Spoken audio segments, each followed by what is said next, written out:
Good morning. It's Monday and there's a break in testing, so we are going to try and get our book talks filmed real quick.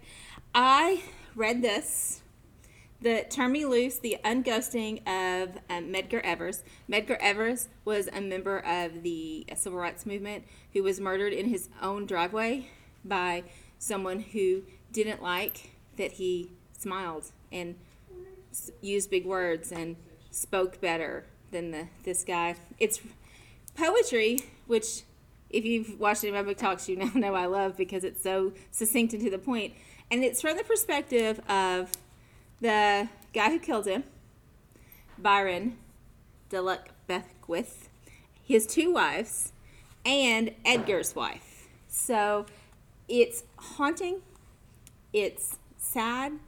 It touched me. I really, really love this book so much. All right, let's go to slightly less serious but still pretty rough World War II, The Nightingale by Christian Hannah.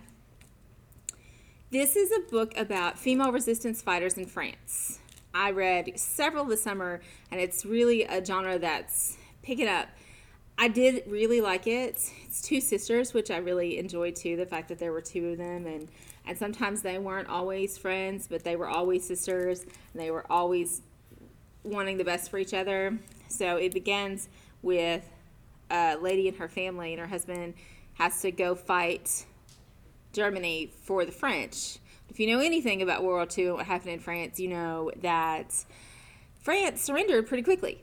They're like, we don't want to do this again. We did it in the First World War. It didn't work out so great for us, so go ahead. Take some of us over. So they had an occupied zone, and then they had a free zone. And so it goes through what these women did to protect people during the war.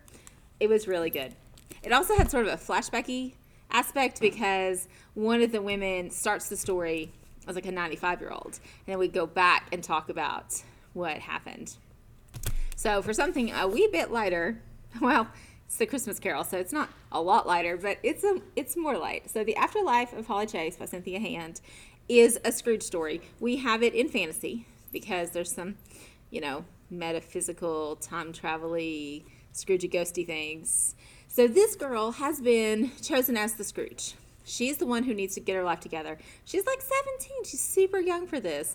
But they're like, no, if she doesn't get her life together, she's out. So what happens in this Scrooge book is that if you don't fall for the Scrooge, you're dead. Like, you're dead. There's no second chance. So unfortunately, she doesn't believe them.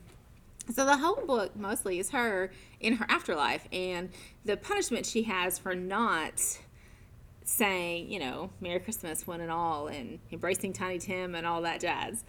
It's a really good book. I was a little bored at the beginning. I was like, ugh. I'm checking out. I actually had put it down and was reading a book on Kindle when I spotted it. I was like, well, let's try it again.